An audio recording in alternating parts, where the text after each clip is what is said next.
Boa noite, turma.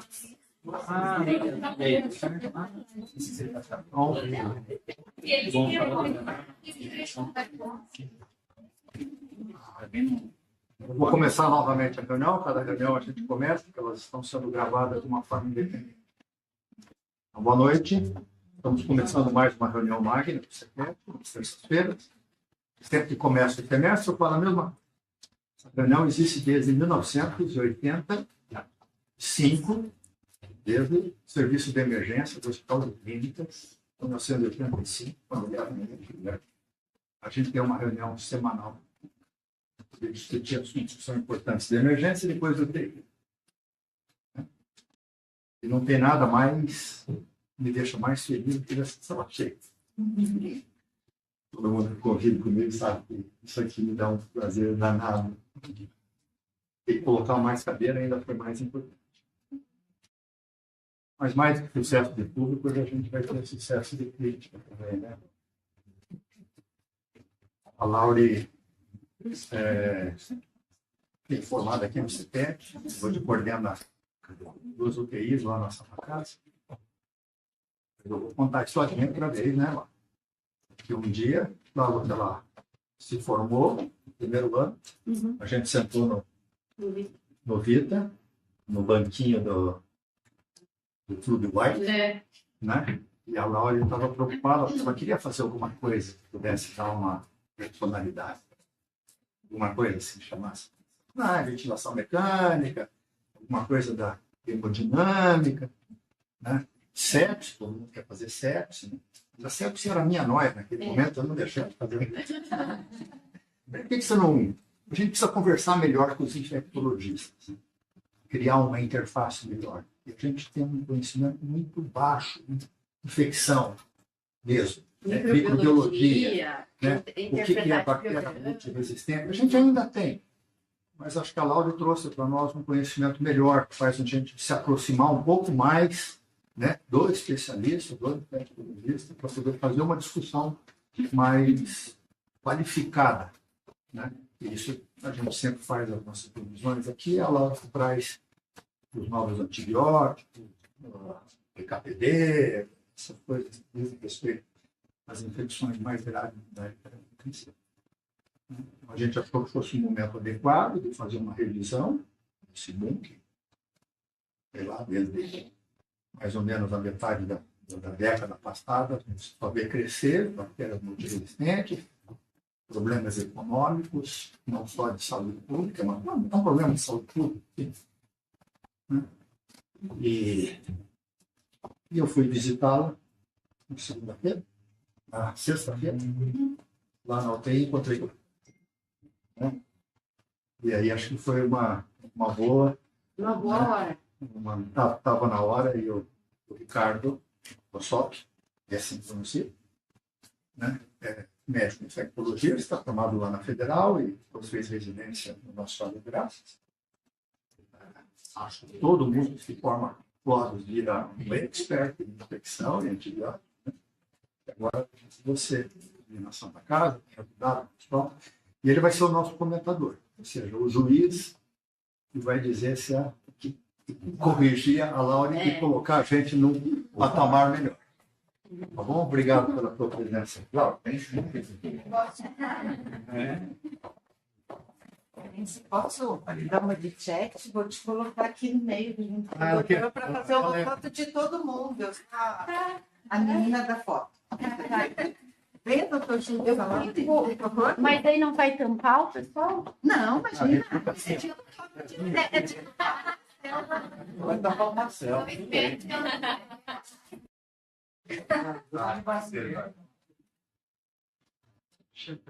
Dona Adriana. Adriana, eu não acredito que você vai fazer isso. É a sua cara.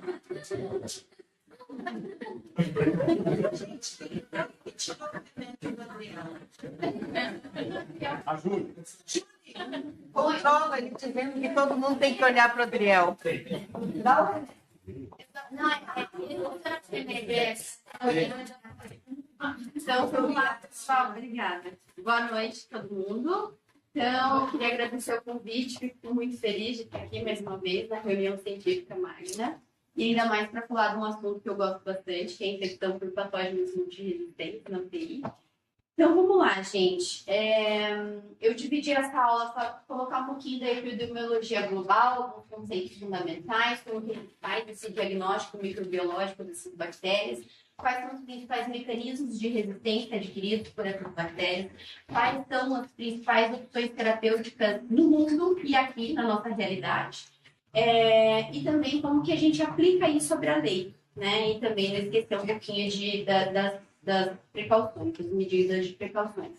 Então, a resistência antimicrobiana é um assunto bastante importante, prevalente, por causa da alta mortalidade. Esse estudo publicado no Lancet em 2024 mostrou que em 2021 a gente teve cerca de quase 1 milhão de mortes diretamente atribuídas à resistência bacteriana e chegou a quase 5 milhões de mortes associadas à resistência bacteriana. E eles fizeram uma estimativa que em 2050 esse número suba para cerca de 8 milhões de mortes ano associadas à resistência bacteriana. Tem até um trabalho antigo do New England de 2016, que ele previa que se a gente não tivesse novos antibióticos, não tivesse trabalho assíduo aí com o stewardship, talvez não, né? Estimavam que em 2050 a mortalidade por infecções por patógenos multiresistentes seria maior até do que câncer, AVC, enfim, seria a principal causa de óbito dos nossos pacientes. Então, eu trouxe esse slide aqui, foi feito pela IA, só para a gente não esquecer que a gente tem bactérias gram-positivas também, que a gente precisa se preocupar, resistentes, principalmente o Staphylococcus aureus, resistente à oxacilina, o enterococo, resistente à vancomicina, mas os principais patógenos que a gente precisa se preocupar e focar nossa atenção para diagnóstico precoce, para terapias antimicrobianas eficazes, são para as bactérias gram-negativas. Aqui é uma atualização da Organização Mundial de Saúde de 2017 para 2024 dos principais patógenos de prioridade crítica. Críticos por quê? Pela virulência, patogenia, mortalidade e também pela frequência. Os principais patógenos, antes a gente tinha o acineto, ele cai um pouquinho aqui, mas ele ainda continua na prioridade crítica, acineto resistente a carbaperêmico. Klebsiella e E. coli, as enterobactérias resistentes aos carbaperêmicos também, grande importância mundial para diagnóstico e tratamento precoce. E também aparece aqui as enterobactérias resistentes às cefalosporinas, pela quantidade, a gente tem muito ISBL hoje em dia, então é mais pela quantidade do que pela dificuldade de tratamento e mortalidade. Então, a Pseudomonas, ela caiu um pouquinho, não sei se por conta continua ainda como prioridade crítica, mas a gente vê uma diminuição bastante aí do número de Pseudomonas, a gente vê isso dentro do hospital também, talvez aí pelo Zerbaxa, por algumas terapias de farmacodinâmica que a gente consegue com beta-lactâmico para otimizar o tratamento e conseguir neutralizar esse micro-organismo. E por que esse assunto é tão importante dentro da UTI? Por conta da pressão seletiva. Normalmente, nos nossos pacientes que já estão internados há muito tempo, com dispositivos invasivos, colonizados por bactérias multiresistentes, a gente, quando coloca um antibiótico de amplo espectro para o paciente, a gente mata as bactérias sensíveis e seleciona esses germes multiresistentes. E se a gente não tem um controle de infecção adequado, stewardship, higiene de mãos adequada, uma CCH ativa, esses patógenos eles vão se proliferar, se disseminar na UTI. Então, um antibiótico que eu prescrevo para um paciente, ele pode mudar o microbioma da minha UTI, se eu não tiver todas essas estratégias bem estabelecidas. Então, é muito importante, quando a gente for prescrever um antibiótico, a gente lembrar dessas regrinhas básicas dos 7D. Realmente, será que essa disfunção orgânica que eu estou vendo, ela está relacionada com uma infecção? Se é uma infecção, qual que é o foco dessa infecção? Se é o foco, pensando no foco, eu penso no qual patógeno que é mais presente ali naquele sítio. sendo aquele patógeno mais presente naquele sítio, eu vou tentar escolher o melhor antibiótico de menor espectro para que eu consiga matar aquele germe. E também, às vezes, mesmo estando com o diagnóstico de infecção, cobrindo aquele germe, às vezes, tá com a droga certa para aquela bactéria, às vezes o nosso paciente, ele não atinge o valor de MIC com aquela dose que eu tenho na bula. É um paciente que está com hipobuminemia, está com volume de distribuição alterado. Então, talvez eu fico dando antibiótico por mais tempo, eu não atinjo o MIC, eu não mato a bactéria, e eu vou, não é facilitando bem a palavra, mas eu vou facilitando mesmo, acho, né, com que essas bactérias, mecanismo de resistência. Eu dando antibiótico para a bactéria, ela vai aprendendo, né, digamos assim, a driblar esse antibiótico e a fazer vários mecanismos de resistência. Outra coisa, às vezes eu tô lá com o meu antibiótico certo, dose certa, atingi a MIC, mas eu tenho um foco que precisa ser drenado, né? Enquanto eu não drenar esse foco, essa bactéria vai ficar com uma carga bastante ativa ali, se proliferando, e eu vou manter o antibiótico por mais tempo e também favorecer o aparecimento de resistência. Muito importante, já que a gente, na UTI, por muitas vezes, a gente entra logo de cara com antibiótico de amplo espectro por conta de colonização e todos esses fatores que eu já citei. Ok, não está errado a gente entrar com amplo espectro, mas é muito importante a gente sempre checar as culturas que foram coletadas e descalonar, assim que possível, justamente pensando na resistência microbiana. A duração de tempo, menor tempo possível, desde que eu tenha controle do foco, controle dos sintomas, melhora clínica, melhora laboratorial, para também evitar aí o mecanismo de resistência. Mas quem são essas bactérias? Quais são essas bactérias gram-negativas? Aqui, então, a gente divide em fermentadores, não fermentadores. Os fermentadores são bactérias gram-negativas que já colonizam nosso trato gastrointestinal. E os não fermentadores são bactérias mais de superfície. A gente conhece bastante o acineto, né? Pseudomonas, também tem Esterotrophomonas e Burkholderia. Mas aqui são os nossos principais bactérias, então, gram-negativas, que a gente tem que se preocupar, que podem fazer mecanismo de resistência. E quais são esses mecanismos de resistência? Aqui eu tenho essa figura publicada num artigo do New England de 2010, que mostra a estrutura de uma bactéria gram-negativa e mostra os principais sítios de ação do antibiótico. E aqui eu consigo mostrar para vocês os principais mecanismos de resistência que essa bactéria consegue fazer. Então, os antibióticos hidrofílicos, que são a maioria dos antibióticos que a gente usa, beta-lactâmico, vanco, eles precisam entrar dentro da bactéria por uma chavinha. Digamos que essa chavinha é a porina. E o primeiro mecanismo de resistência que a bactéria consegue fazer é perder essa porina. Então, eu não tenho como antibiótico entrar.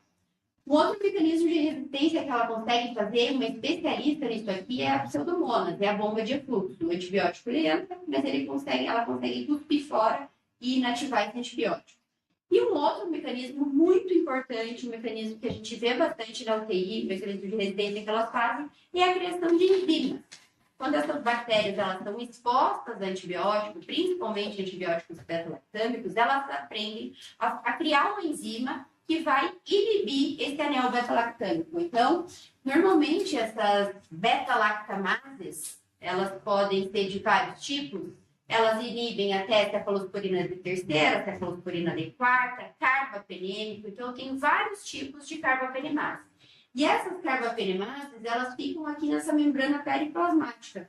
E os antibióticos beta-lactâmicos, eles precisam se ligar às PBPs, que são as Protein Binding Proteins, Penicillin Binding Proteins. Então, ele não consegue, ele já é neutralizado aqui e não consegue fazer seu efeito antibacteriano. Então, quais são as principais enzimas que essas bactérias têm e quais antibióticos que elas inibem? O primeiro, o AMP-C é um gene que a bactéria tem, que destrói a parede celular, e quando essas bactérias são expostas a antibióticos, elas hiperexpressam esse gene. E esse gene ele consegue inibir até cefalosporina de terceira geração. E SBL já é uma beta-lactamase de espectro mais estendido, ela inibe todas as cefalosporinas. Carbapenemase aqui já é um problema, porque ela inibe carbapenêmico, que é uma ótima opção terapêutica de amplo espectro para o tratamento dessas bactérias gram-negativas. E é muito importante eu identificar qual tipo de carbapenemase que essa bactéria tem.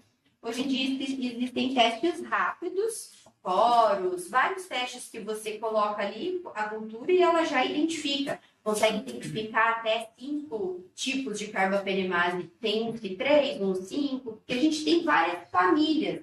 E o KPC, eu enfatizo bastante aqui, porque muita gente acha que KPC é um tipo de bactéria, né? Mas, na verdade, o KPC é uma enzima que é bactéria gram-negativa. Qual bactéria gram-negativa? Qualquer uma daquelas que eu mostrei, né? Pode, algumas mais, outras menos, não tem mais capacidade de fazer esse tipo, de criar essa enzima que vai inibir os carbapenêmicos. Qual carbapenemase que pode ter? Aqui deram nomes, né? Para facilitar. KPC, IME, aqui outra família da Oxa. Para essas aqui, eu tenho opções terapêuticas. Já para o NDM, para o VIM, SP, NDM porque foi identificada em Nova Delhi. SP porque foi identificada em São Paulo. Então, já para essa família aqui que é o nosso problema, que a gente chama de metalobeta-lactamases. Aqui a gente tem poucas opções terapêuticas, quase nada. Então, aqui só mais uma classificação em relação às bactérias multiresistentes. Tem a classificação IMDR, XDR, PDR, que é uma classificação lá de 2012, uma classificação mais antiga. Então, o que significa a bactéria CMDR? Eu tenho uma bactéria que ela é resistente a pelo menos 3 classes de antibióticos. Então, já é uma bactéria que eu tenho que me preocupar, certo? XDR é aquela bactéria que ela é resistente a quase todas as classes, mas eu tenho 2 classes que ela é sensível. Então, já vai afinando um pouco ali. E PDR e PANDR é aquela bactéria que é resistente a todos os antibióticos testados no meu antibiograma. Essa aqui é outra classificação, é uma classificação mais nova, de 2018. Então, aqui é uma coisa, aqui é outra, tá? Que é DTR, que isso aqui é o mais atualizado, digamos assim. O que significa DTR? É uma bactéria que tem uma resistência difícil de tratar. O que é difícil de tratar? É aquela bactéria que tem resistência a todos os antibióticos de primeira linha para tratamento dela. Ou seja, beta-lactâmico com o inibidor de beta-lactamase, quinolona, tá? Então, é uma bactéria mais difícil de tratar porque ela é resistente. Aqui pode ser qualquer classe testada. Aqui é o tratamento de primeira linha, então é uma bactéria ruim realmente de tratar. Então, em quais pacientes eu devo suspeitar, né, que ele esteja infectado por bactérias com uma bactéria mais resistente? Porque eu não posso, simplesmente porque o paciente chegou grave no pronto-socorro, sair prescrevendo meropenem, polimixina, enfim, para todo mundo. Né? Em que paciente que eu vou suspeitar que tem infecção por bactéria multiresistente? Normalmente, aquele paciente que chega grave e ele já tem história de colonização prévia por essa bactéria, eu já devo pensar que provavelmente essa bactéria esteja causando infecção e talvez já começar um tratamento empírico direcionado. Paciente que usou antibióticos nos últimos 90 dias, então ele foi exposto a antibiótico, ele pode ter induzido o mecanismo de resistência nessa bactéria. Então, eu também já tenho que pensar em talvez em começar um espectro maior. Pacientes que estão internados, teve internamento recente, esse paciente pode ter saído colonizado. Paciente que está internado dentro do hospital em tempo prolongado. Paciente que está invadido com dispositivos, está com trato já há muito tempo, ventilação, catéter central, catéter sonda vesical, colonização. Então, toda vez eu tenho que pensar na gravidade do meu paciente, na colonização, no uso de antibiótico e sempre ponderar o risco-benefício de começar um antibiótico de amplo espectro, pensando na seleção bacteriana e também pensando na toxicidade dessas drogas, né? Que a maioria dos antibióticos que a gente tem disponível no Brasil para tratar essas bactérias multiresistentes são antibióticos antigos, aminoglicosídeo, que às vezes pode fazer até mais mal do que bem assim. Diferenciar a colonização de infecção. Então, imagina, chegou lá no pronto-socorro um paciente com múltiplas disfunções, suspeita de infecção, não ficou bem claro qual era o foco, coletaram cultura, aspiraram cultura, e depois subiu para a gente na UTI, a gente viu que era foco pulmonar mesmo, tem consolidação e tal. Eu estou com CFA, porque ele não teve internamento recente, antibiótico recente, mas lá na urocultura dele cresceu um ISBL. Não vou fazer nada, tá? Eu vou tratar o foco, a infecção, não a colonização. Então, como que eu suspeitei de infecção nesse tipo de paciente? De preferência, eu devo coletar as culturas antes do início do antibiótico, para não mascarar o crescimento da bactéria. Quando eu coleto, eu tenho suspeita de foco pulmonar. Vou coletar aspirado traqueal em uma cultura se o paciente tiver sepsis ou choque séptico.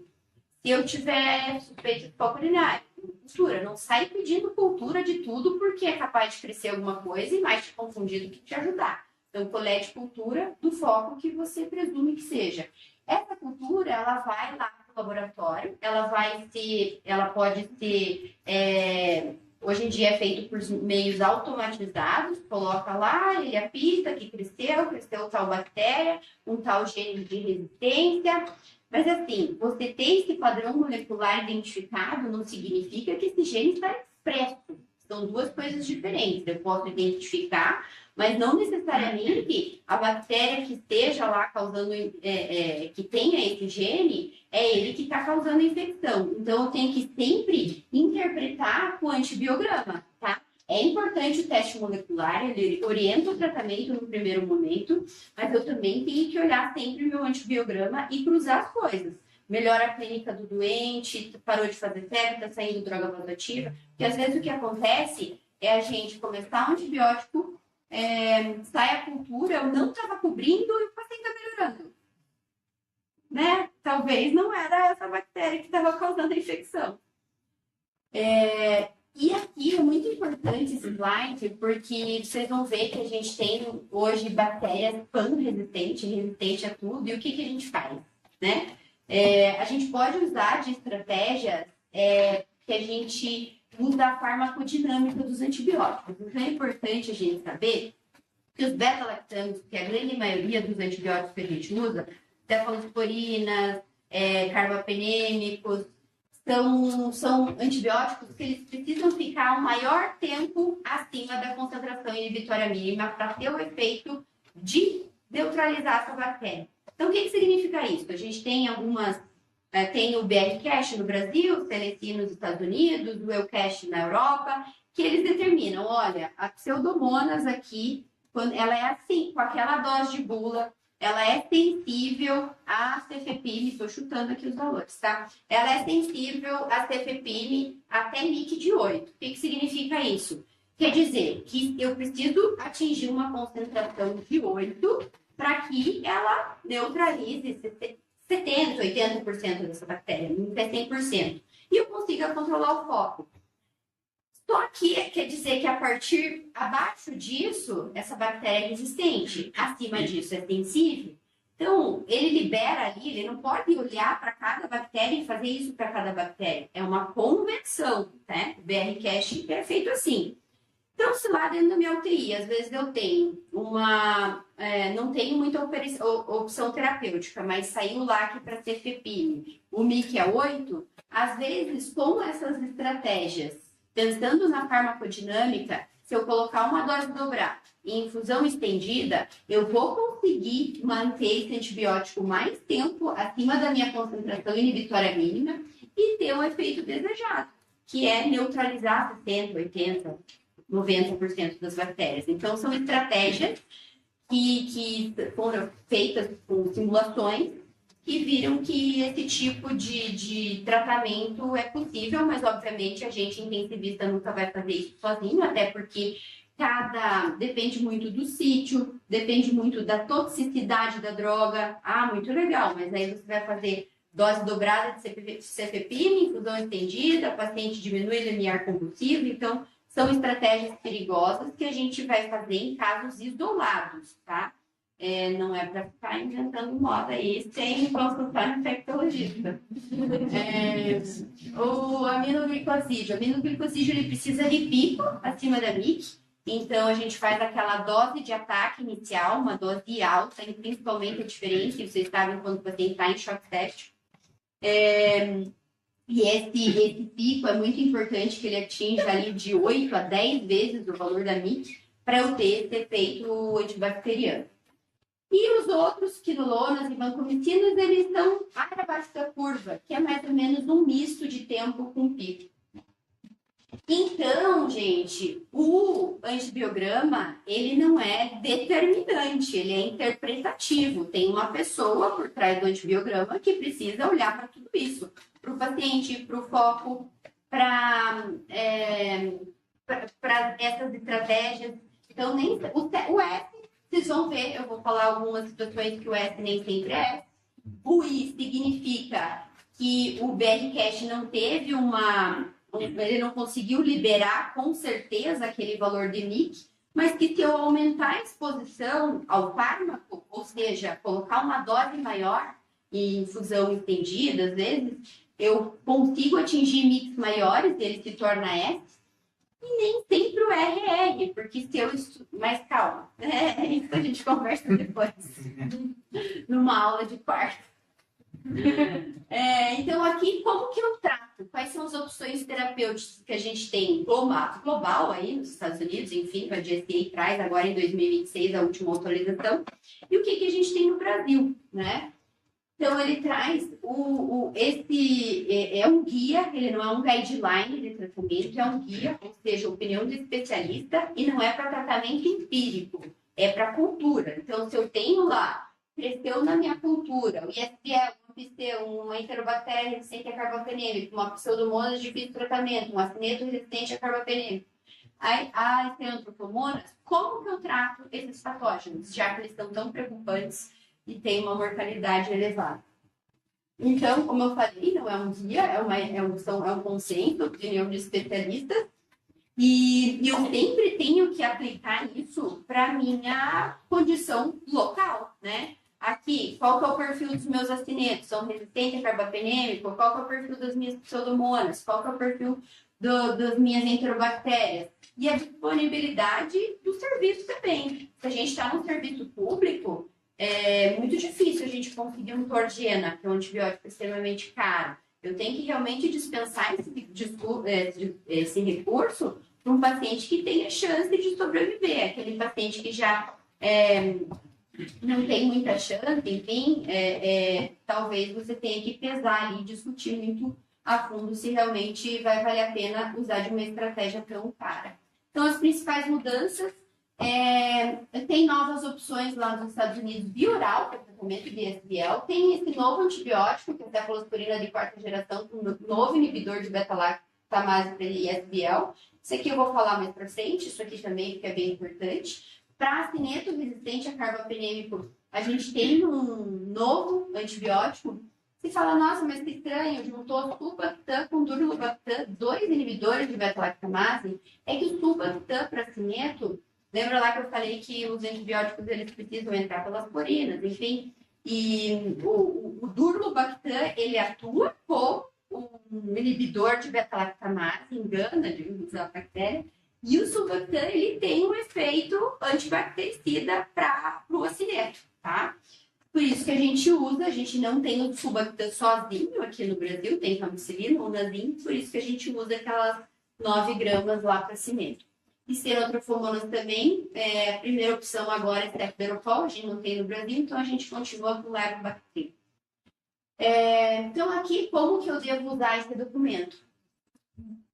Conforme tudo que eu já falei, o paciente está grave, é colonizado, do antibiótico, está internado há muito tempo, tem dispositivo invasivo, para eu ver a real chance dele realmente ter, do antibiótico resistente, de amplo espectro dentro da UTI, a real chance desse paciente ter essa infecção por essa bactéria multiresistente e aplicar a Veralento ali para cada um. Então, ele frisa bastante aqui para eu diferenciar, né, a colonização e de infecção, principalmente em nascimento e cenotropomonas. Isso aqui é muito importante, ó. É o que a gente discutiu agora há pouco. Só por o patógeno ser multiresistente, eu não preciso estender o tempo de tratamento. Antigamente, crescia pseudomonas, aonde fosse, 14 dias. O paciente estava bem, ótimo já, e continuava lá com antibiótico. E o que isso faz? Seleciona bactérias mais resistentes. Então, esse documento ele frisa muito isso aqui, tá? Para ter muito critério para iniciar o antibiótico, quando iniciar, olhar para o antibiograma e o tempo de tratamento não é maior por a bactéria ser multiresistente. Lógico, tem que olhar para o paciente para melhorar do paciente também. Então, aqui, transição para via oral, não vou me ater muito nisso, é meio que óbvio, né? E aqui, então, se crescer um AMP-C, quem que eu tenho que me preocupar? Quais das bactérias mais que tem a chance de ter esse gene hiperexpresso? Se eu tenho um paciente que tem risco de repetição, usa de antibiótico direto, se ele crescer Citrobacter, Enterobacter ou Klebsiella, essas bactérias elas acabam amplificando a expressão do AMP-C, então elas inibem até cefalosporina de terceira geração. No antibiograma pode vir sensível, mas é sensível in vitro. Em vivo, eu não devo usar, tá? Então, se eu tenho um paciente com risco de repetição, chance de ter Citrobacter, Enterobacter, Klebsiella, pode ser qualquer uma delas. Se cresceu na minha cultura, ou se esse paciente está grávido, do antibiótico resistente, ele tem chance de ser AMP-C. E eu não devo usar, mesmo que venha S no antibiograma, a ceftriaxona, nem o tazocin, tá? Então, o tratamento de escolha, cefalosporina de quarta geração. Aqui para ISBL, paciente com cistite não complicada, a gente não pega muito esse paciente, normalmente a gente pega aí tudo complicada ou paciente com infecção invasiva, mas para cistite simples eu posso usar se sensível Bactrim, cupurantoína e até a aminoglicosídeo em dose única, tá? Mas esse não é o tipo de paciente que a gente tem. Aqui já é o nosso paciente, né? Aquele paciente que faz infecção urinária de repetição, foi exposto a antibiótico, tem chance de ter bactéria resistente, do tipo beta-lactamase de espectro estendido. Então, eu não devo usar, mesmo que venha no antibiograma S para tazocin, eu não devo usar. Teve um estudo chamado Merino Trial que mostrou que a mortalidade foi maior no grupo que usou tazocin. Então, eu devo usar para ISBL carbapenêmico, para paciente em sepsis, em choque séptico, paciente grave e infecção fora do trato urinário. E aqui, carbapenemase. Então, eu tenho que avaliar, fazer o teste. Quem passa comigo sempre, eu faço olhar, sei lá, veja qual é o mecanismo de resistência. E ele fala pra gente. Não detectado, testado normalmente lá na Santa Casa, testa 3, a OXA, NDM e o KPC. Então, se eu tenho uma enterobactéria que é resistente ao carbapenêmico, se ela é carbapenemase do tipo KPC, a gente tem 3 opções terapêuticas. Tem o Torgena, que já está, acho que desde 2010, né, aqui no Brasil. Ibiphenem, Helibactam, a MSD estava trazendo, se não me engano, o Ricardo, o nome, e acho que por custos parou, não deu certo, acho que não deu certo, não sei porquê. E o Meropenem, Vaborbactam. Então, essas opções a gente não tem, a gente continua aqui só com o Torgena. Então, a minha carbapenemase é do tipo NDM, aqui ainda eu tenho que usar a dupla terapia. Tem esse novo antibiótico, que é o Astrionam com Avibactam. Você fala, mas Avibactam é o mesmo daqui. Ceftazidima, uma cefalosporina de terceira geração, com Avibactam, que é o novo inibidor de beta-lactamase. Então, eu juntei o novo inibidor de beta-lactamase com o Astrionam, que é um monobactâmico antigo. Só que a gente não tem esse antibiótico ainda. Cefdorocol é um novo antibiótico também, uma cefalosporina com ferro, que também, se não me engano, a bactéria e o cefdorocol consegue fazer o efeito antibactericida. Só que a gente não tem também. Então, quando cresce NDM, vem crescendo o número de NDMs aqui no Paraná, justamente para a gente não ter opções terapêuticas, a gente junta o Torgena com o Astrionam. E se eu não tenho? Aí não deu o que a gente faz. E a ópita, o Torgena também pega, cefalosporina de terceira com novo inibidor, e a outra alternativa também, a astrana com aglactão, esteroderpol, que a gente não tem.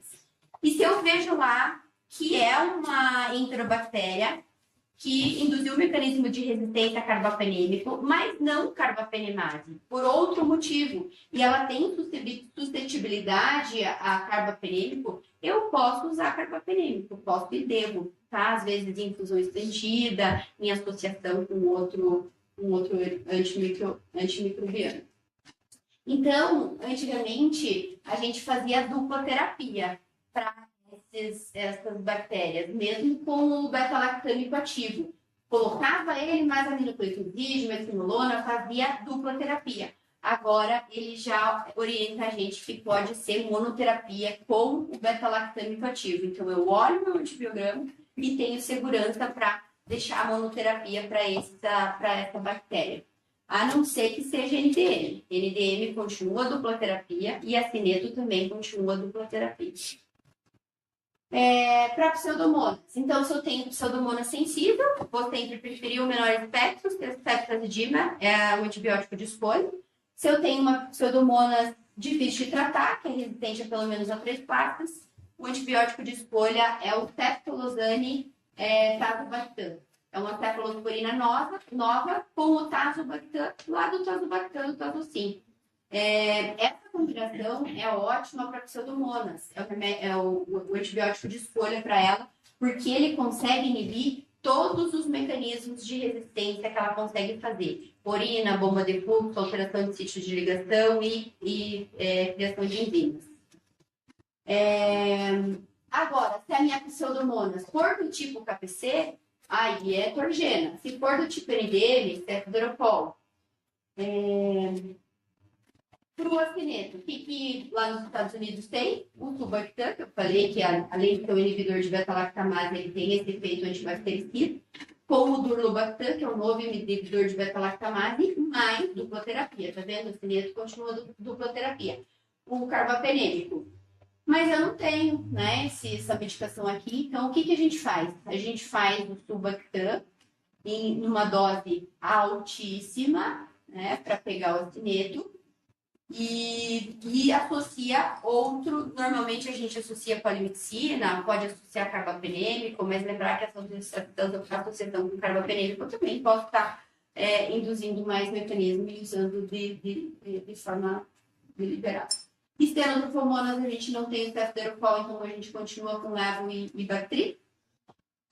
Aqui ele orienta que cefepime, meros, os beta-lactâmicos a gente deve fazer em infusão de 3 a 4 horas. A tigestriclina, ela não penetra bem no pulmão, então ele orienta uma dose de ataque maior que uma dose de manutenção também maior. E ele orienta essas 9 gramas de Tubactam para o tratamento do acineto. Que a gente já falou. Aqui estão resumindo as principais alterações. Então, vamos lá para os dados de Curitiba. Então, aqui, esses dados foram publicados acho que na semana passada, o Ricardo compartilhou comigo. Em 2025, dados reportados em 2025, a gente teve 6.251 infecções relacionadas à assistência à saúde, e dessas infecções, 18% por bactérias multiresistentes. Aqui por topografia, então, infecção de corrente sanguínea, a maioria por áureos, Klebsiella, o que mais aqui? E. coli. Respiratório, áureos também, Klebsiella, pseudomonas, bastantinho, urinária, E. coli, Klebsiella também, infecção de sítio cirúrgico, áureos, pele, né? E. coli.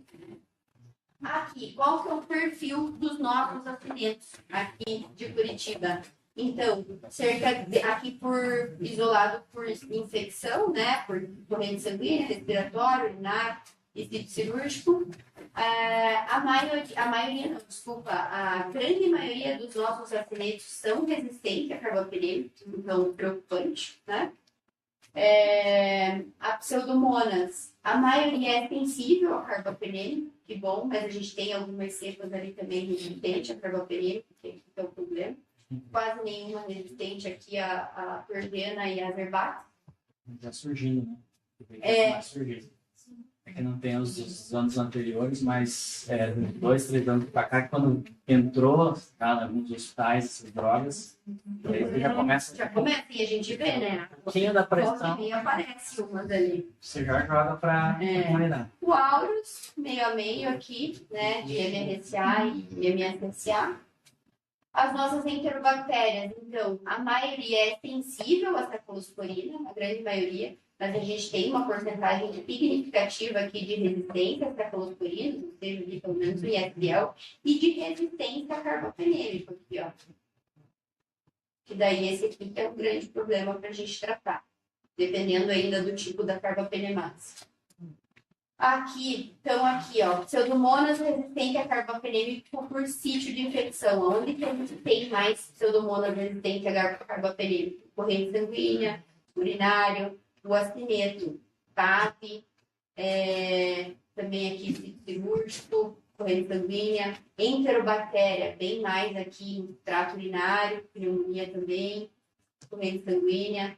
Essas são resistentes à carbapenêmica, aqui as enterobactérias resistentes às cefalosporinas. Bastante em sítio cirúrgico também aqui.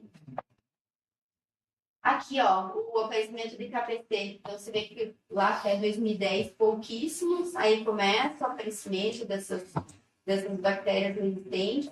Acredito que aqui talvez tenha diminuído ali por aparecimento de Torgena, talvez. Aqui o boom na pandemia. E agora aqui esse número está meio que ok, né? Agora eu lembrei desse dado, é porque esse dado ele compara a infecção com colonização. Uhum. E a partir de 2022 deixou de ser obrigatório dos hospitais sinalizarem, né, reportarem para o SONI as colonizações. Por isso que saiu. Caiu ali. Então, tá vendo que ela até pôs ali no slide, mas que daí isso foi comentado na apresentação, né? Uhum. E a partir desse ano eles vão retomar essa busca passiva, os hospitais vão ter que reportar novamente todas as suas colonizações. Então, provavelmente a gente vai voltar a ter essa coluninha azul alta. Entendi. Porque a gente tem esses dados internamente em cada hospital. Uhum. Mas no SONI só tem a de infecção. Aqueles dados que você mostrou de infecção é aquilo mesmo. Agora, a de colonização, que é esse gráfico, foi justamente o que foi debatido na reunião. Porque a colonização, ela, querendo ou não, é um sinal de alerta. Então, ó, isso aqui está circulando na comunidade, não necessariamente o paciente está ficando de infecção. Só que não estava sendo, ou não está sendo reportado, né? Pelo menos desde 2022, que deixou de ser obrigatório. Tem uma nota técnica de ciência, né? Uhum. Aqui NDM subindo, né? Como a gente Isso, falou. e daí pode ser só obrigatório mandar cepas suspeitas ou confirmadas de NVM. Todas as outras resistências, não, KPC e tudo mais, eles não estavam mais aceitando para ir para o LACEN, pela guia do GAL. Né? Uhum. E aqui alguns outros genes já identificados, lembra lá, VIN, SP, já temos alguns genes desses aí circulando. Os nossos acinetos ali, a gente fez, maioria é Oxfam. a gente fez um trabalho no laboratório que eu trabalhei, 97% das cepas, todas eram OXA23, de carbapenemase dos acinetos. Então, e o acineto tem um perfil monoclonal. Tem aqui, tem em quanto lugar. Uhum. Então, aqui só uma tabelinha prática dos novos antibióticos, né? O Casase, que é a Torgena, a gente acaba usando mais para KPC e OXA48. Não precisa usar ele para pseudomonas, porque para pseudomonas o melhor é o Ceftolozane, que é o Zerbaxa. Esses dois aqui a gente não tem, mas eles servem para KPC. O Ceftolozane, o Zerbaxa, o Cefderocol a gente também não tem, mas ele é ótimo. Saiu esse triângulozinho aqui para o acineto, porque teve algum braço que morreu mais, eu não lembro bem muito porquê, mas acho que isso aqui vai cair, eu acho que ele vai ser ativo também para esse acineto. Então, para acineto, que continua esse problema, né? Que a gente não tem opções terapêuticas eficazes aqui. E para a gente, no SUS, que não tem Torgena, Zerbaxa, fica um pouco complicado. Então, o que a gente ainda faz lá, né? A gente acaba fazendo quando tem suspeita de crescimento dessas bactérias, seja acineto, seja enterobactéria resistente a carbapenêmico, em um paciente grave, a gente deve começar a nucleoterapia, deve coletar as culturas e adequar aí conforme o antibiograma. Então, para quem ainda cabe, porque antigamente era sempre discussão, né, de monoterapia, duploterapia, quando que faz, quando que não faz, até pouco tempo não tinha tanta evidência. mas agora a evidência é que a gente deve continuar fazendo para cineto, para MDM, e saindo o antibiograma, adequar ali para o beta-lactâmico. Então, se a gente não tem essas drogas, quais são as associações? Daqui eu tirei de um artigo de 2021, as possíveis associações, mas isso aqui não adianta decorar, não adianta ter que interpretar muito bem junto com o foco, né? Porque às vezes eu estou, por exemplo, com a bactéria que cresceu, porque às vezes eu tenho bactéria que a polimixina não consegue matar. A polimixina não serve para todo gram-negativo. Tem várias bactérias que têm resistência intrínseca à polimixina. Então não adianta decorar isso aqui. Tem que sempre olhar para o paciente, olhar para a bactéria. Por isso que infecto é difícil, porque depende de muita coisa, né? E não podendo esquecer, né, gente, disso aqui, que é muito importante, que é tão básico, mas ao mesmo tempo tão difícil. Os simples momentos de higiene das mãos, precauções de contato, quando você identificar, tem até antigamente isolava VRM, RSA, até uma boa discussão para depois, né, isolava. Hoje em dia a gente só isola cineto e enterobactéria resistente a carbapenem. Engraçado que quando sai lá, uma enterobactéria resistente a carbapenem. É KPC. Não, nem sempre é KPC. Agora vocês conseguem entender, olhar e identificar. Mas de qualquer forma, se é uma enterobactéria resistente a carbapenem, é uma bactéria ruim, né? Limpeza ambiental também positivo, sempre avaliar tanto protocolos de bando de inserção, manutenção de catéter, avaliar diariamente, né, se eu preciso manter aquele dispositivo, porque tudo isso aí acaba facilitando a inoculação. Stewardship, muito importante dentro das UTIs, né, aqueles 7 Ds lá, sempre pensar, repensar todo dia. E acho que é isso.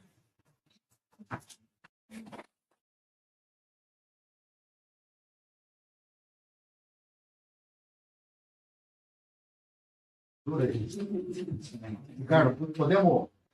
Opa, subir ali. Eu vou pôr a cadeira dos dois ali. E nós vamos ficar aqui uns 20 minutos. Boa, fazer umas posições ali. Olha aqui.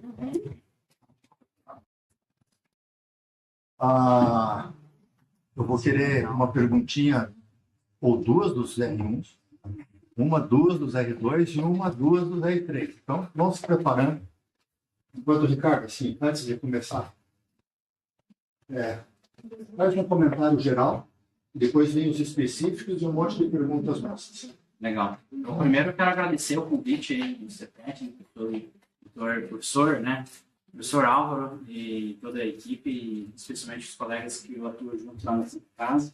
Esse desafio diário, né, com os MDRs, no hospital filantrópico SUS, com todas as dificuldades. E essa é a realidade dos países de média e baixa renda, né? Lidar com infecções cada vez mais difíceis, genes de resistência cada vez mais rapidamente transmitidos entre as bactérias e entre os pacientes, com pouco recurso, né?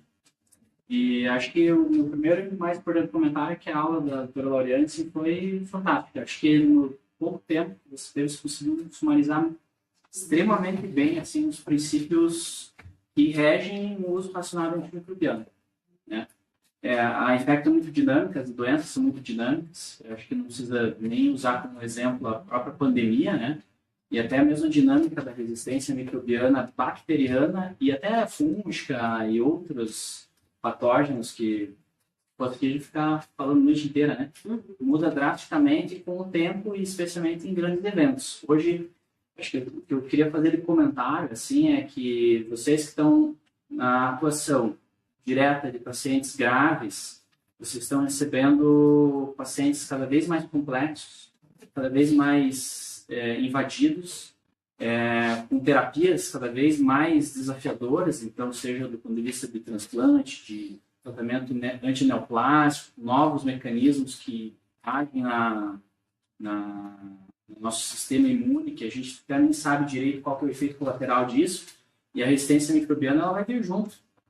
E as bactérias estão há muito mais tempo do que a gente e vão continuar por muito mais tempo do que nós na Terra, com certeza.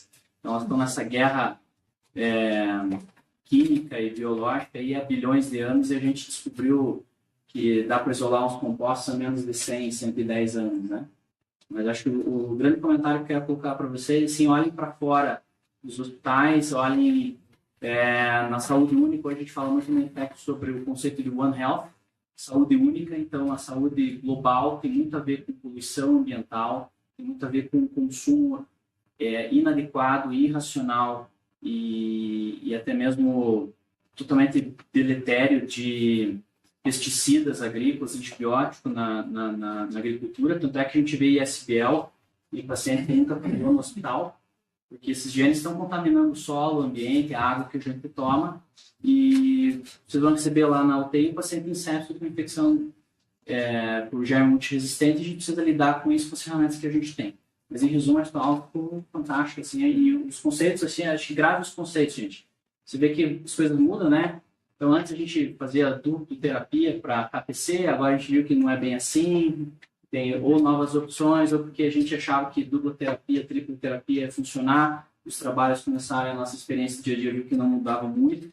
Os conceitos fundamentais dos 7 Ds do uso racional de antibiótico terapia, o diagnóstico racional, né, um bom diagnóstico clínico topográfico, a investigação etiológica de culturas, novos métodos, tudo isso faz todo sentido para a gente usar essas drogas que têm um efeito, a gente usa para o paciente, mas são drogas que têm um efeito comunitário, né? Age no nosso paciente, nos pacientes que estão ao redor, inclusive na comunidade.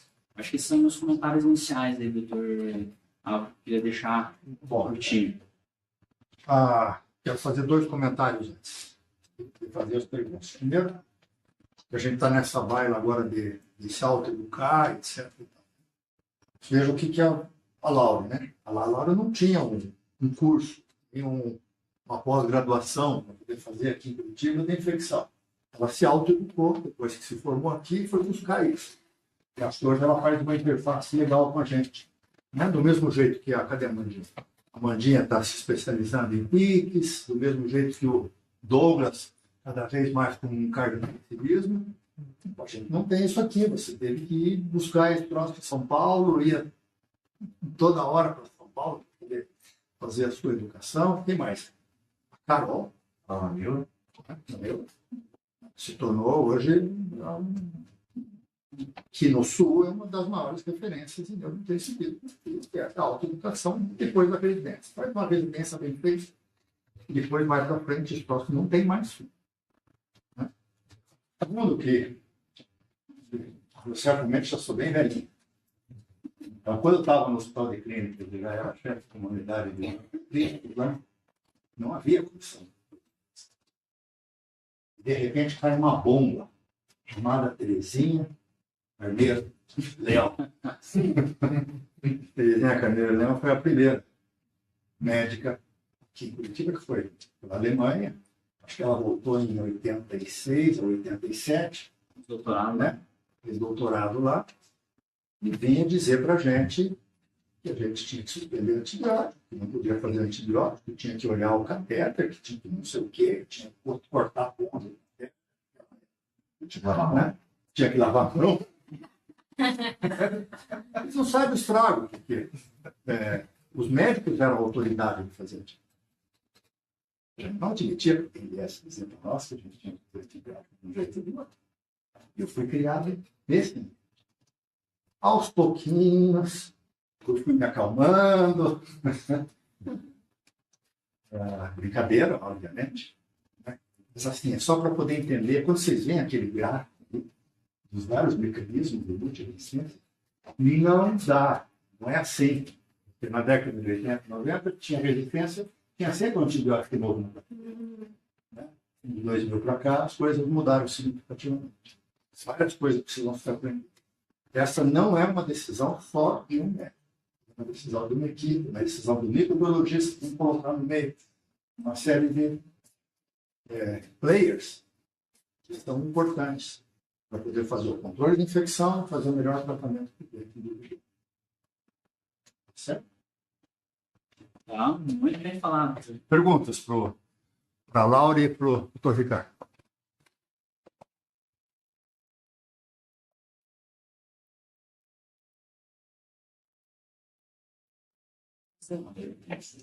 Ele olhou fundo, assim. Então, quem tinha uma pergunta? Pensando que Os conhecimentos não seja proliferação das bactérias, né, multidrogas. Qual que é a melhor estratégia de instrumentos que a gente discutiu para tentar evitar isso?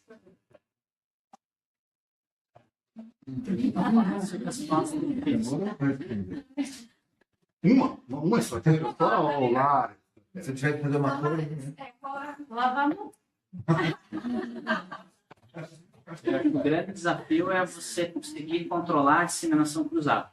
Como te falei no começo ali, né, da minha conversa, e a Loriane mostrou muito bem ali no início, né, que as bactérias desenvolvem resistência. Inclusive, eu te mandei, eu lembrei, eu não sei se eu tinha te mandado um videozinho que eu gosto de mandar sobre desenvolvimento e resistência. Legal. Uma placa de pele. Depois eu mando pro pessoal. Você sabe qual que é? Da Harvard. Né? Pela bactéria sensível, mete antibiótico e com o tempo elas vão desenvolvendo. Elas, imagine, a cada minuto elas fazem divisão binária.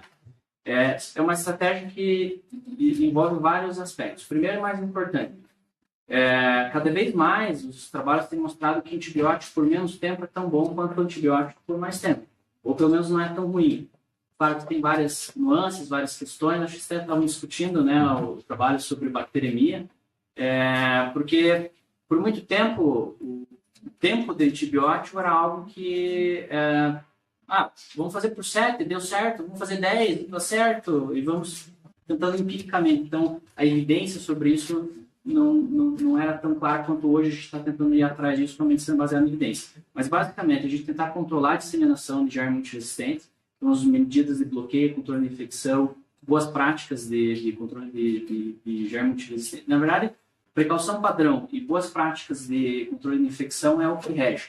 Higiene de mãos é evidência A1 para você bloquear. Então, se você tem um paciente com acineta, você tem uma boa equipe bem treinada, uma boa limpeza ambiental que diminui o inóculo ambiental, o reservatório ambiental que o acineta e a pseudomonas adoram, você não tem transmissão cruzada. Então, você tem menos pacientes suscetíveis, quando estão com vocês numa unidade intensiva super invadidos, de terem infecções por germes multiresistentes. Até pode até ter um desenvolvimento de uma infecção, um germe resistente, porque esse paciente às vezes faz 1, 2, 3 infecções no curso da sua doença, mas a chance dele disseminar aqueles genes de resistência, então KPC, NDM, INP, VIM, é muito menor. Esses genes plasmidiais, e até isso explica o porquê que, por que vocês estão isolando esse cara aqui e esse aqui que também tem uma bactéria resistente e não isola?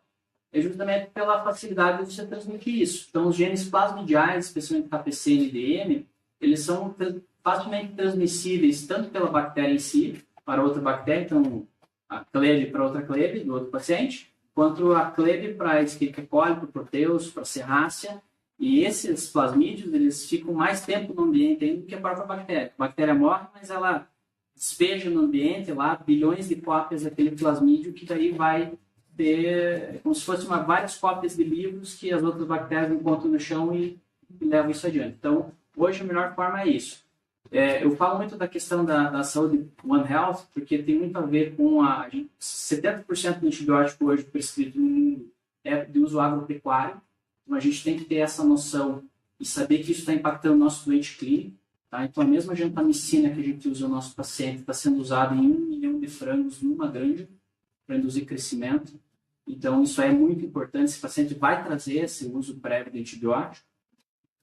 Mas dentro do hospital, vamos dizer assim, dentro do nosso alcance, as boas práticas é que vai fazer com que você tenha menor pressão seletiva, então uso racional de antimicrobianos, e medidas que bloqueiem a transmissão de pacientes com germes multiresistentes, é o que vai manter você com o teu arsenal terapêutico muito mais ativo do que num hospital, num local que não tem controle. Não sei se eu já respondi a tua pergunta, mas é difícil. Legal.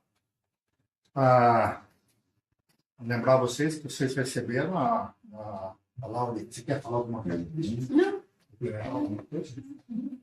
A Laura disseminou para vocês na sexta-feira, né, o guidance da Sociedade Americana de Doenças Infecciosas, 140. Ela resumiu isso em 50 minutos. Então, está longe disso. Isso aqui não é um aprendizado. Isso aqui é uma overview. Porque esse troço é difícil para burro. Vão ter que estudar bastante isso. Utilize os casos clínicos na beira do leito, né, quando tiver um problema, discute com a Laura, discute com com o coordenador, discute com o infectologista, vai na microbiologia, né? Procure tirar o máximo de casos, ter informações sobre aqueles casos, vão na inteligência artificial, não tem problema, né? Mas sabendo o que vai perguntar, sabendo como é que você vai se comportar, sabendo como é que você vai receber a resposta, reanalisa, pergunta outra vez, discute com o especialista, e é assim que você vai construindo o conhecimento cada vez mais.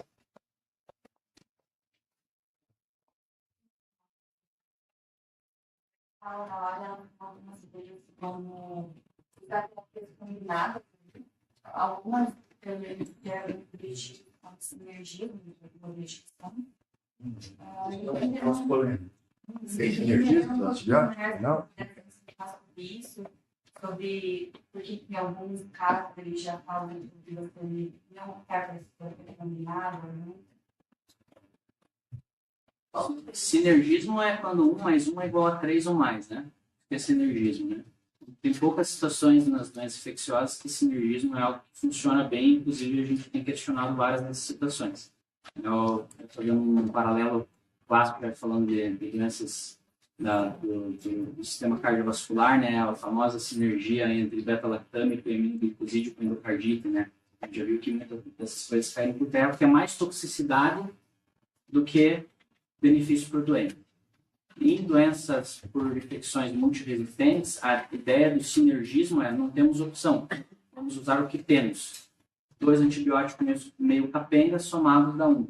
Né? É mais ou menos essa lógica que levou a gente, por exemplo, a combinar meropenem e carbapenem em dose dobrada, infusão estendida, em infecção por KPC, ali, que a gente começou a descobrir isso, começou a ver bastante aqui na nossa realidade regional, aqui em Curitiba, região, ali a partir de 2011, 2012. Né? E daí, na sequência, a gente foi estudando que, puxa, talvez não vale a pena. Com as novas opções de drogas, como a doutora Lariane colocou bem ali, 2 não necessariamente é melhor do que 1. É mais custo, mais toxicidade, até com drogas antigas, como a polimixina B, né? A gente tirou lá da aposentadoria para voltar a atuar, né? Voltou a matar a cineta e o paciente levar pateado e deixar sentindo no dedo. Fazer o que já fazia, né? Eu sabia, ninguém perguntava, ou ninguém reclamava, tinha medo do médico. Pois é. Mas é mais ou menos nessa linha, assim, sabe? A ideia do sinergismo é usar duas moléculas diferentes. Então, um exemplo clássico de sinergia que dá certo e que tem embasamento microbiológico é você estudar, por exemplo, o tratamento de tuberculose. Nesse sentido, sabe? Agora, olhando para essa, inclusive, tuberculose multiresistente é um problema de saúde pública. Né? Acho que isso aqui vai cada vez caminhar mais para a monoterapia mesmo. Exato. Tendo novas drogas, especialmente novas drogas com novos mecanismos, porque tudo ele se pega ali é beta-lactâmico. Beta-lactâmico, cara, é o mesmo mecanismo da penicilina. A primeira beta-lactamase e a penicilinase estafilococci. Então a gente só está, assim, pegando o produto antigo, pondo uma capinha nova, um nome bonito, como Zerbax. Mas é o mesmo mecanismo dele. E as bactérias olham lá, isso de novo? Né? Então, elas estão aí há bilhões de anos. Então a bactéria pergunta, o que é esse Zerbax? É uma penicilina nova aí que tem uma caixinha verde nova, né? Então eu posso dizer que quando você faz 2 antibióticos, ele não está virando um terceiro. Isso. Você está, na verdade, ampliando os. É mais uma somatória. Mas quando você identifica que uma bactéria, que aquela bactéria, ela é sensível a um, você pode escolher um. Não precisa fazer o 2. É isso. Acho que esse é o recado, doutor Álvaro. Se você tem uma... Você começou... Normalmente, se a gente faz 2 ou 3 terapia na prática, quando o paciente... Você não tem o diagnóstico etiológico ainda e você quer ampliar o seu espectro. Quer pegar gram negativo, quer pegar gram positivo, eventualmente fundo no paciente grave que eu estou ali estabilizando e, ao mesmo tempo, fazendo o diagnóstico associado.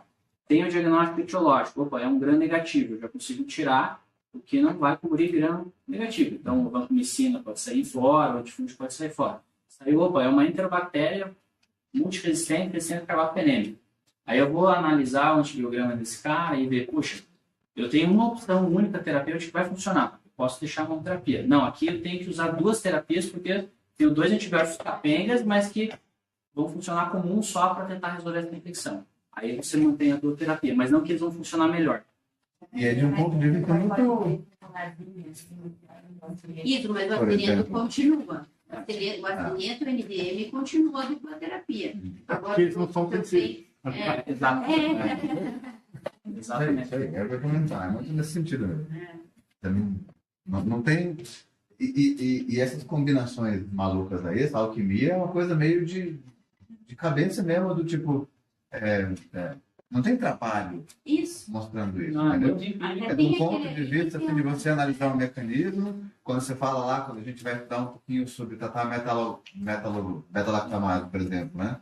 Você joga o astronauta, que também era outro aposentado, Isso. chega ali grandão, ele se barra no mecanismo, É o boi de piranha, né? Você troca ali, ó, vai lá, beta-lactamase, pega o Asterionac, enquanto mas isso... lembrar uma coisa que a Laura não deixou claro ali, mas tem que estar na vida de vocês, que essa resistência é cumulativa, né? Não é que ele é um só, né? Quando o cara acabar penêmico, ele acumulou tudo o resto. Então, e aí vem bactéria nova, tem uma associação muito engraçada para mim, que é Herta com mero, por exemplo. Do tipo, né? O Herta é meio que o boi de piranha, né? Vai, queima, cansou a bactéria, vem o mero, sou eu que vou entrar, né? E o tempo, né? Tem que ser esperar rapidinho. uma hora. Vai lá, você agora. Porque de alguma forma alguém sugerir que essa hora é uma hora boa para ele, entendeu? Assim, a baseada a Laura citou o próprio Perino aí, que é um cheio de viés, né? O melhor de tudo desse contexto é o Maria Leite, né? Você olhar mesmo, peraí, né? Tem o 2 agora. Não sei se. Que é ruim igual. Continua ruim. É ruim mesmo. É ruim mesmo. A Júlia tem uma pergunta que ela disse que é fácil. Não, é bem simples, mas é que assim, no trabalho a gente isola a TRE, e na Santa Casa não. Na casa cansada. Critérios de isolamento. Falta ponto, falta pano. Critérios de isolamento. Olha só, a gente chegou a usar, né? A gente já chegou a usar isolamento para ISPL. Não sei se alguém pegou a senha nessa época. Já tem um passo de começa a ter um pouquinho de experiência. Tem vezes que eu volto pensando. E a gente já chegou a usar ISPL em isolamento como se fosse carbapenemase. Só que o que aconteceu? Foi-se para a comunidade, perdeu-se o sentido, não existe custo-efetividade em você isolar. O cálculo do VRE foi mais ou menos o seguinte: pego pacientes que são colonizados por VRE. Eu tenho uma quantidade grande de pacientes com VRE. Eu comparo esses pacientes com os que fazem infecção por VRE. Se essa estatística não bate, eu estar colonizado e fazendo infecção, então eu tenho que evitar que o paciente se colonize por VRE, porque a chance dele fazer infecção é alta. Isso não bate. O acineto é um pouco diferente. Então, existem vários trabalhos que daí, isso se for ver lá, tem o guideline da SHEA, que é a Sociedade Americana de Epidemiologia Hospitalar e Controle de Infecção, que fala muito sobre isso. Lá eles vão isolar muito mais gram negativo do que a gente isola aqui. Por quê? De novo, porque a gente tem tanto que a custo-efetividade de você ter essas medidas de precaução a mais não vale a pena na conta. Mas o ideal, sim, é você isolar sempre que você tem uma faixa endêmica baixa para aquele germe. Se um germe novo é algo que já é uma epidemia para você, do ponto de vista epidemiológico, esse germe tem que estar no teu radar para você isolar. Então, basicamente, sim, estamos tão acostumados com a violência do VRE que não isolamos mais. Mas por causa disso, colonizado não necessariamente é infecção e custo-efetividade não vale a pena por dental, luva. O exemplo é só colonizado, né? Exatamente. E mesmo que ele esteja infectado, assim, o fato de ser colonizado não aumenta o risco, e então é melhor eu aplicar nas medidas de precaução padrão, higiene de mãos e tal. E fazendo o contrário também, se você tem um hospital ou um serviço que você tem uma boa adesão à higiene de mãos, mais de 90% 5 momentos, mais de 90 ml por paciente, de álcool gel por paciente dia, você não precisa usar isolamento nem para acineto, por exemplo. Porque a medida de controle é tão eficaz que você não precisa do avental e luva. Tem uma última perguntinha nossa aqui. E aí a gente vai pedir para os coordenadores. Eu tinha dúvida sobre a questão de esterilidade científica. No caso, seria limitado, porque eu vi que na lula, né, você precisa dizer para fora, paciente pessoa, assim, não é bom.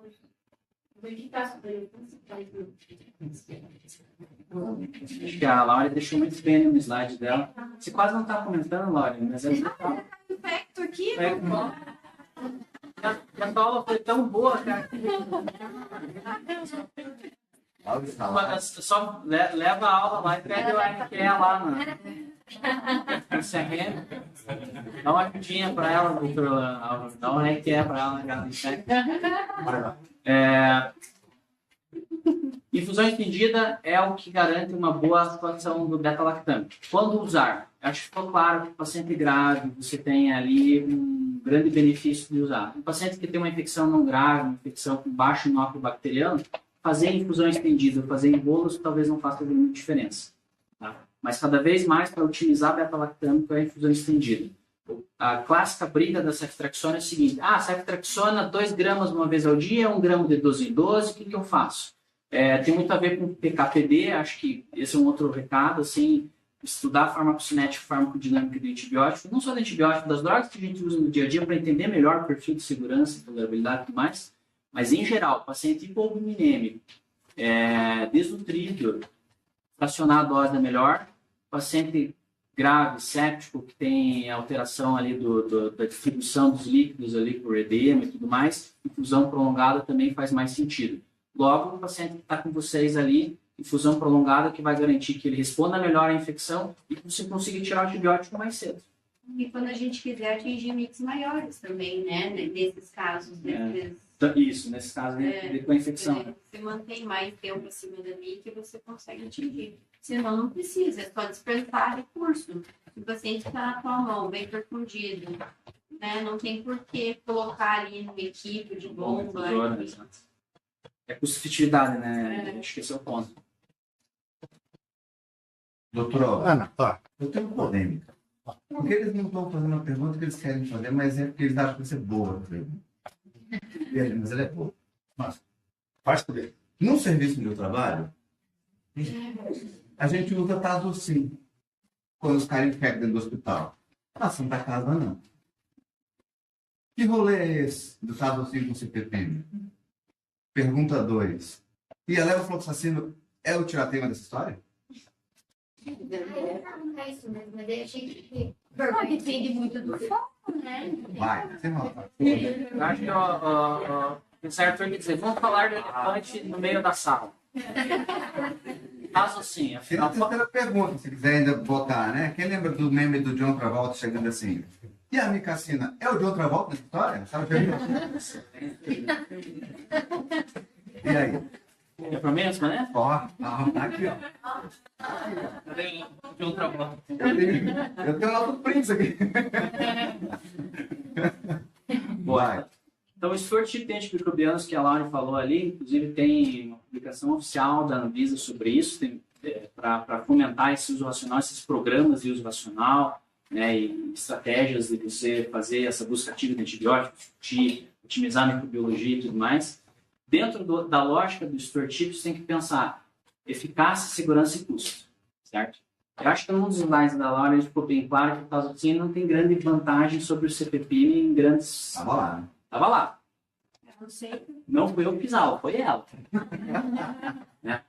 Claro, e assim, de novo, nenhuma droga, ela é plena é isenta de problemas, né? A gente sabe dos problemas da cefepime, a gente tem os problemas do Tazocin, a gente até brinca na Infect, tem o time cefepime e tem o time Tazocin. Né? Aí a gente sempre tem umas discussões relacionadas a isso. Vamos lá, do ponto de vista de eficácia, para gram-negativo no geral, que é sensível, as duas vão ser parecidos. O cefepima, ele é superior em AMP-C do que o Tazocin, então a gente já vê que tem um ganho um pouquinho mais. A gente tem mais infecção por gram-negativo, normalmente em AMP-C ou ISBL. Então, se eu for precisar aumentar o meu espectro, vai ser de ceftriaxona ou eventualmente cefepima para um carbapenema. Essa é a nossa realidade, você vê os dados ali, né? ISBL é o grande problema ali do dia a dia de quem lida com o paciente em hospital. Agora, eficácia e segurança. O risco da neurotoxicidade cefepima, ela realmente existe, mas se for olhar, qualquer beta-lactam tem risco de encefalopatia, inclusive o próprio meropenem. Então, por isso que uma dose mais alta no paciente que tem clínica menor vai tem o mesmo risco de se fazer uma cefalopatia no paciente fazendo cefepime.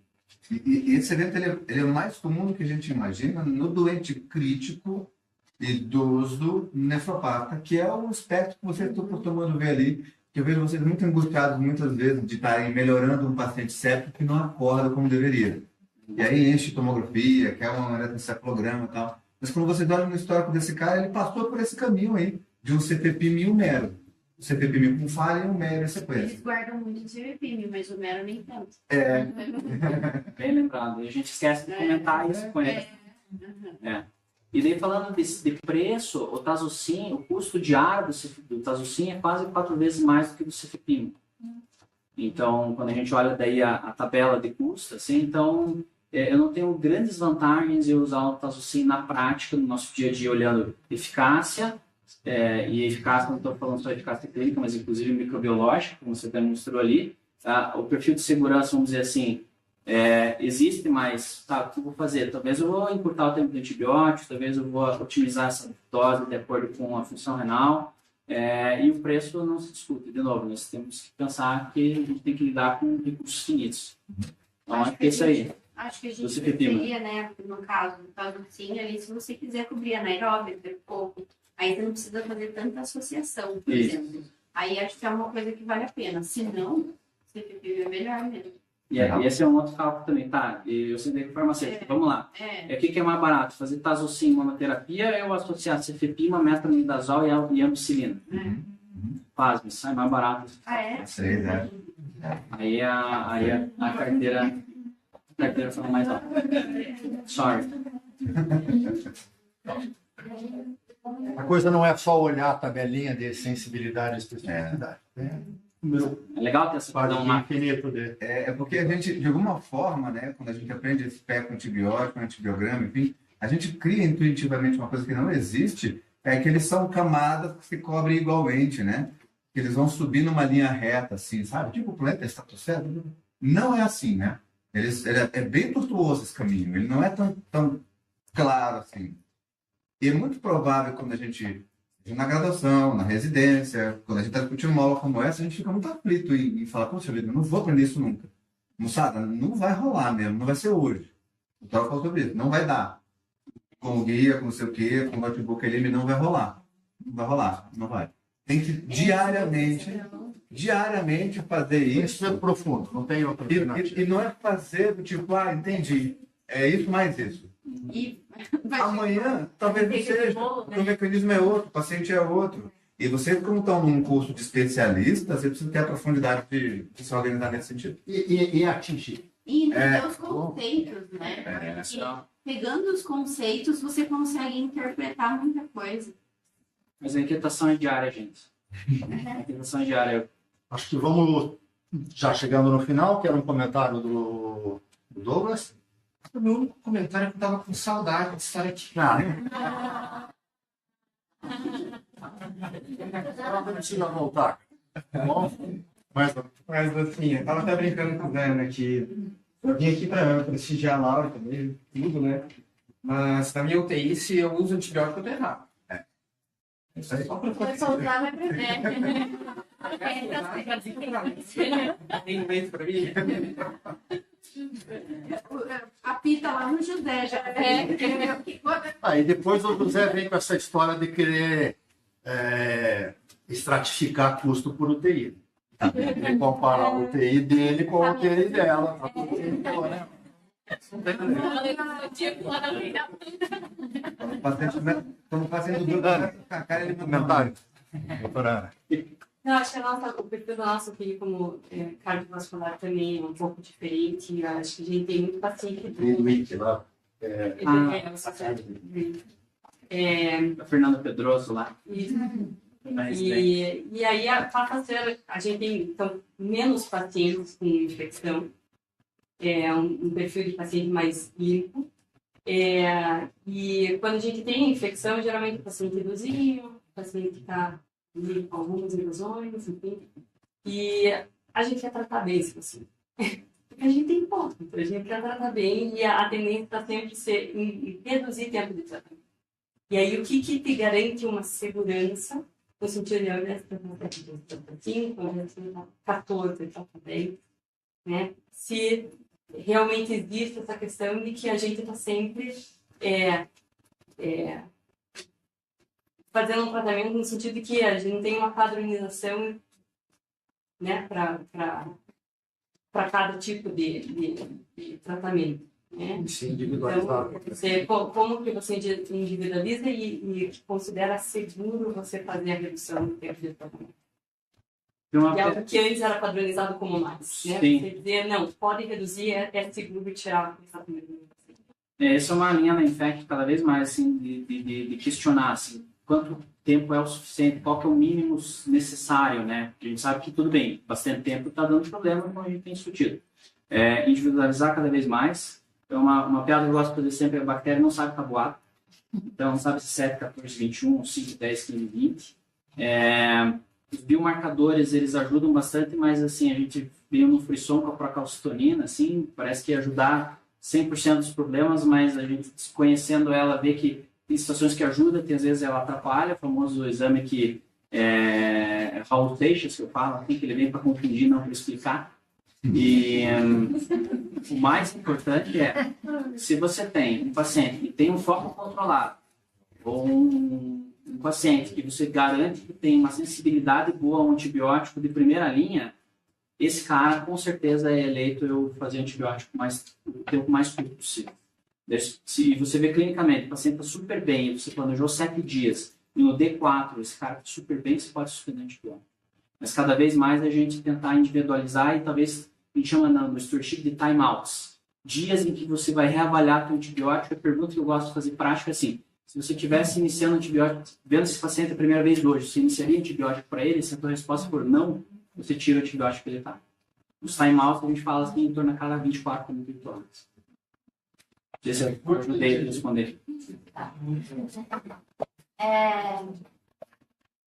Primeiro, obrigada lá pela aula. Sempre é motivadora, a gente vê ela super colinha, brilhando, ela começa mais bactérias, parece caindo no universo. E até uma Tá tomando TPP.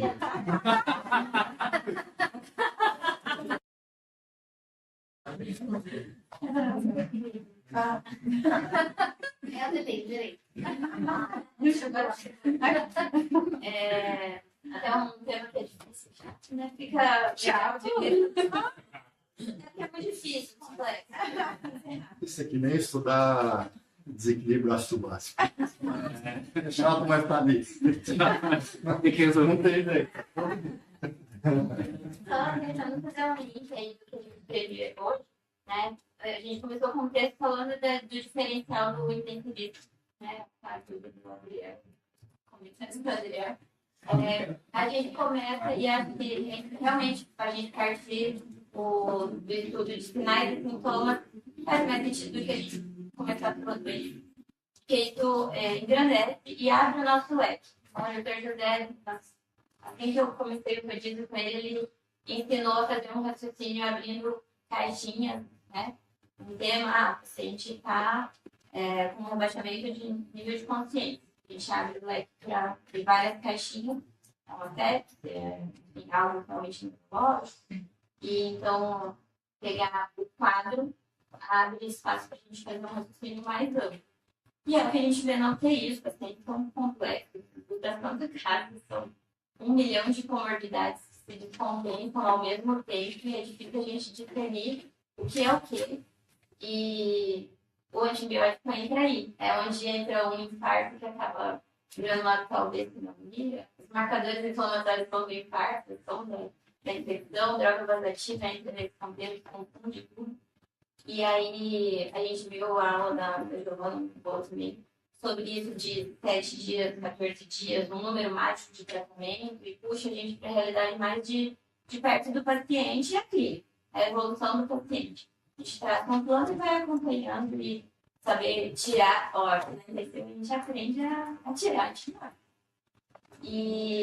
E aí, assim, vendo todo esse cenário de aprender bastante sobre resistência bacteriana, antibióticos novos, esses tipos aí que nem tem no Brasil ainda, a gente tem duas vertentes, né? Entre a gente aprender cada vez mais a tirar e descalonar antibiótico e discernir se realmente aquilo é infecção.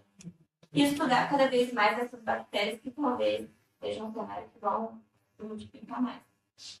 Eu acho que um grande desafio importante, assim, quando a gente não tem amparo e, né, quando a gente não quer ligar para o coordenador 3 horas da manhã que o seu paciente está piorando aí. Diga para mim.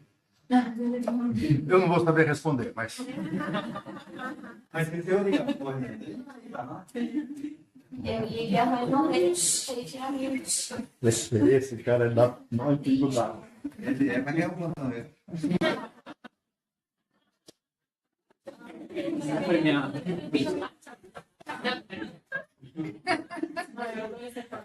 Aí eu queria saber assim, existe alguma dica visual, é lógico que vai basear na clínica, mas uma piora no contexto de paciente que está em Ele não antibiótico. sabe responder ao antibiótico se escalonar ao invés de escalonar. Se ele está piorando e a gente conseguir ver se em que momento a gente vai ampliar o espectro e não deixar para a gente discutir na rotina no outro dia. A gente falou de escalonar, ela quer saber como faz para descalonar. Escalonar. A aula da Laura foi como fazer menos. Ela quer fazer mais. Mas muitas vezes, 48 horas depois, sei lá, o dente está piorando. Esse é uma das grandes desafios aí da prática do dia a dia. O paciente não está no livro, não está no artigo, não está no trial. Né? E você tem que resolver o negócio dele de madrugada. Eu acho que esse pensamento clínico, racional ali que vocês têm com os preceptores, eu acho que essa ideia de fazer um bom... O que eu posso fazer, se fosse resumir assim, cara, como é que eu vou usar antibiótico melhor? Seja obcecado por um bom diagnóstico. Um bom diagnóstico, seja clínico-topográfico, que é a base de tudo. É uma pneumonia? É uma infecção urinária? É uma infecção abdominal? Já é o bom caminho para isso. Então, se o paciente está piorando, a primeira coisa que você tem que perguntar, por que ele está piorando? É a mesma infecção que não está respondendo? É uma nova infecção? É um novo sítio? Já começa por aí. Eu tenho dados que me ajudam a pensar para onde foi essa infecção. Estou pensando, daí, de novo, isso vai abrir várias caixinhas, como você bem colocou. Mas, via de regra, se é a mesma infecção que está piorando ou não respondendo, eu tenho que pensar, eu usei isso de antibiótico, quais são os mecanismos de resistência que eu estou destravando? Isso vai apontar para o lado que você vai escalonar esse cara.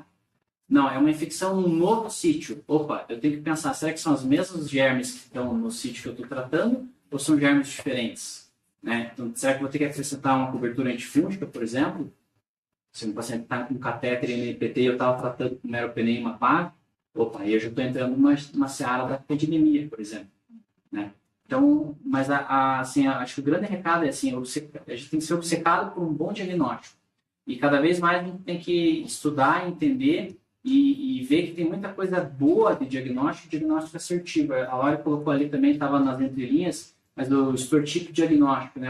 É o exame certo para o paciente certo no momento certo. Então, hoje, cada vez mais a gente tem biologia molecular, testes rápidos para predizer mecanismos de resistência. Opa, não tem KPC aqui. Você já sabe que você já está num cenário diferente. Não sei se te ajudei a responder essa É que essa pergunta dela, acho que tem várias respostas, porque depende muito do tipo do paciente. Se é um paciente que já está com antibiótico e você quer escalonar, primeiro pensar, né, no básico.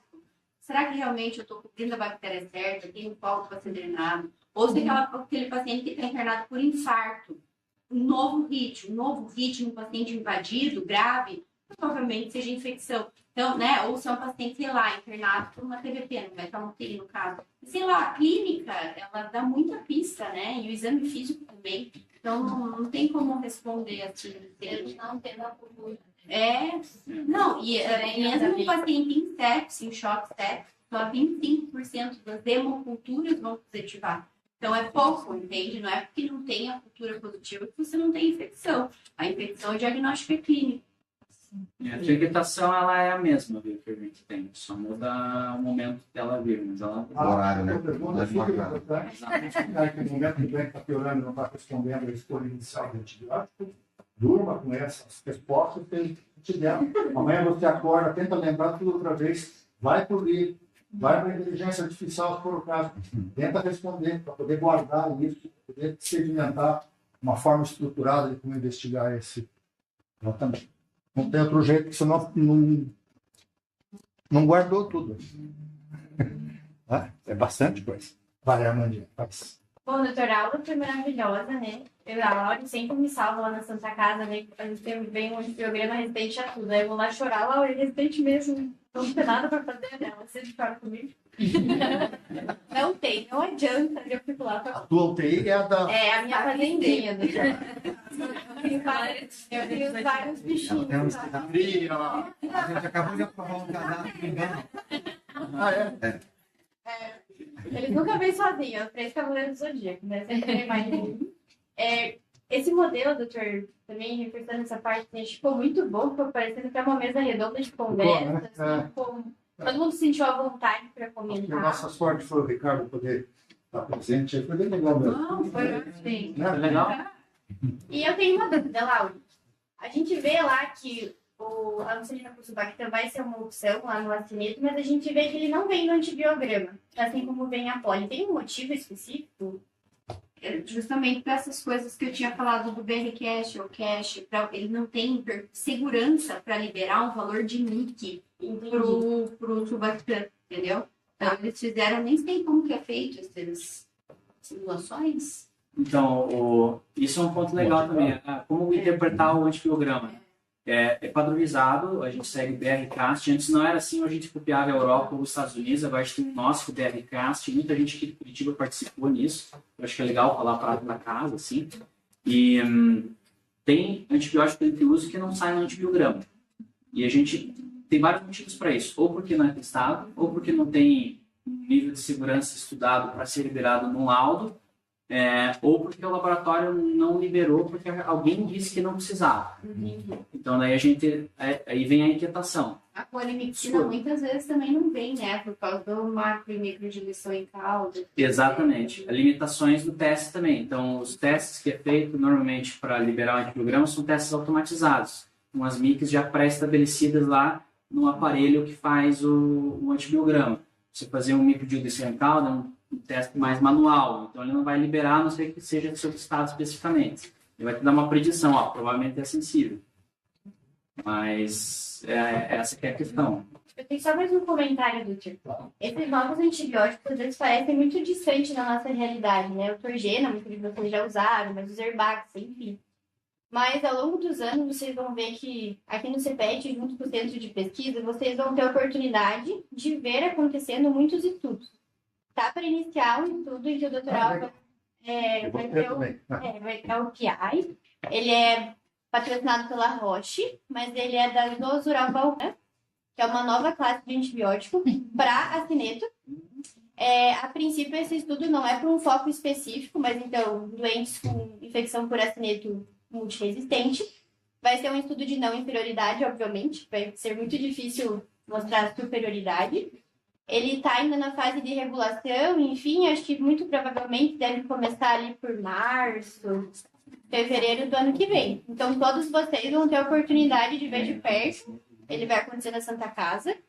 E de participar, conforme interesse, enfim, tá bom? Então, eles estão distantes, mas não tanto. A gente pode participar desses novos e, quem sabe, a Laura, numa outra aula, tá falando...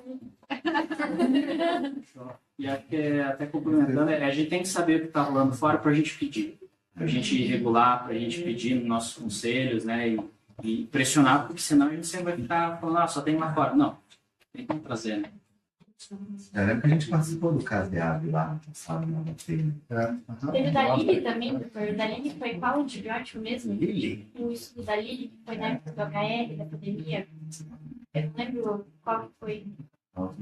Mas esse tipo de estudo é um estudo que a gente tem que incluir pouco, né? É um estudo bem difícil. É bom incluir pouco, né? Porque...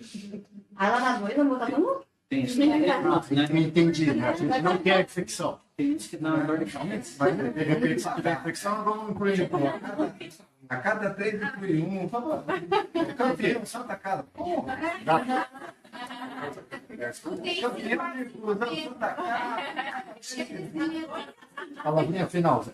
Vamos lá, pessoal, só para encerrar aqui. Acho que a gente acabou abordando tudo, comentou sobre tudo. A gente foi desde o uso racional, quando usar, falou sobre farmacoeconomia. stewardship, foi todo. Então não tenho muito para falar sobre o conceito de Laura que você pegou. Vou falar da Laura, cara, porque a Laura foi minha R1, né? Então, eu fiquei encantado com a Laura da Laura, de verdade. Assim. A Laura é uma amiga que eu tenho de longa data, de muito tempo. Enfim, a gente foi minha residente lá no começo de tudo. E ver ela, né? O Vitória falou sobre, né, como foi lá o final da residência dela, eu vi o começo, um pouquinho do meio. Ela foi muito dedicada, assim, muito dedicada. Mas acho que a mensagem que eu quero falar para vocês, assim, parabéns, Laura, foi sensacional, de verdade, gostei bastante, uma baita de uma revisão. Para gente que não lida com isso o tempo inteiro, é uma boa balizada, assim, né, de onde você deve procurar agora, onde é que está teu gap, onde é que você tem que estudar um pouco mais. Para mim, serviu desse sentido. Parabéns demais pela aula, pelo teu poder de trazer todo esse assunto e a forma como você traz isso, como você faz isso. Não só aqui, como todo dia no teu trabalho lá, que a gente pega no teu pé todo dia. Porque é divertido. Vou lá, é bom lá. Alguém esses dias falou, mas você não te enche o saco? Eu falei, eu chego lá, pego no pé dela, mas você quer dizer que eu não, café. Tá tudo certo, ficou lá. Não tem nenhum problema com isso. Mas eu parabenizar e elogiar isso e fazer um paralelo disso, assim, gente, porque às vezes na cabeça de vocês, os residentes aí, fica muito do tipo assim, né? Caraca, eu não vou ser igual, eu não vou conseguir, eu não consigo aprender tanto. Moçada, eu estava aí outro dia, Laura estava aí outro dia, todos nós estamos outro dia, entendeu? De verdade, de verdade. Uns dias mais interessados, uns dias menos interessados, com plantão para fazer, um monte de coisa para fazer. Mas eu só quero fechar como o doutor Álvaro começou a aula, sabe? É aprender todo dia. Seja 5 minutos, meia hora, 1 horinha. É ter um compromisso com vocês mesmos, pelo X-View do vestibular lá no passado, pela escolha de terapia intensiva, por estar aqui hoje dedicando a fazer isso. E não tenha dúvida, não sabe? Assim, vai chegar. Você só precisa traçar um caminho e seguir firme nele. Vai chegar. Todos vocês, com dedicação, com empenho, com a exposição, com a supervisão, a tutoria necessária, todos vocês são capazes de chegar aqui e fazer uma aula tão boa quanto a da Laura e ensinar as pessoas e serem bons estudantes de vocês daqui a alguns anos. Tá bom? Então, Laura, parabéns por inspirar essa turma toda aqui a fazer o que a gente faz todo dia. obrigada.